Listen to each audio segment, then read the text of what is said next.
Hey you! Yes you! Why the long face?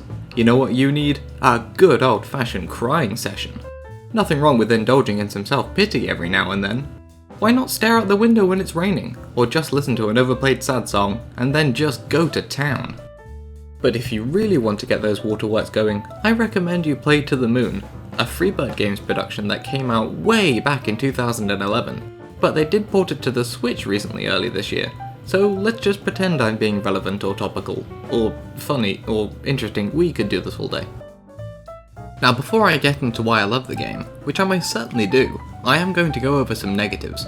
I realise that this series is mainly me just fangirling over games like insert fanbase here, but I want to talk about the drawbacks of this particular game because I think it's important to my recommendation, so just shh and stay with me here.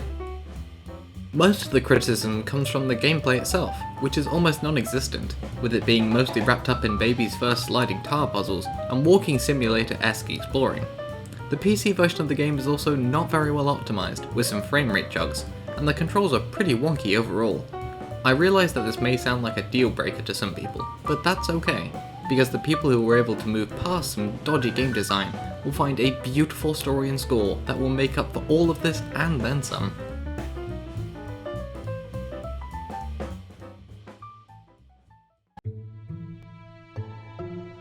The game follows two scientists who work for Sigmund Corp, a company that offers wish fulfillment for patients on their deathbeds through the use of memory-altering technology. How cool is that? Sure, it's quite a lot like Total Recall, but is a genius idea for a story-driven indie game.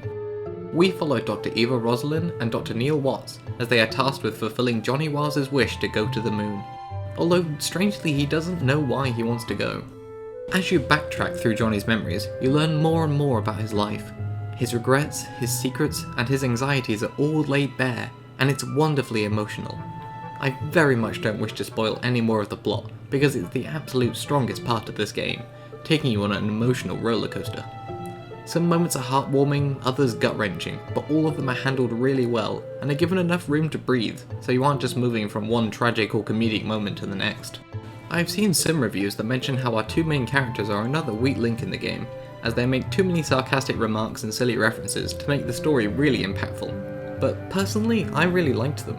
I found them quite compelling, as they give me the impression of two colleagues who have done this job for so long that some things have become desensitized to them, but they still understand the fragile and often ethically complex nature of the job. What really elevates the story as well is the score, composed by Kan Gao and Laura Shigehara. Now admittedly, it isn't my favourite score of all time, and neither is the story, but put the two together, along with charming pixel graphics reminiscent of Stardew Valley, and you are onto something magical.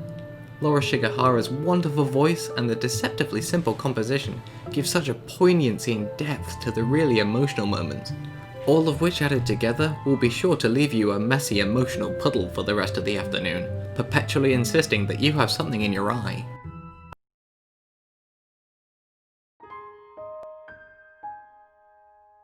Those of you who have played the game may be wondering why I'm not talking about the sequel, Finding Paradise, or maybe some of the mini-episodes.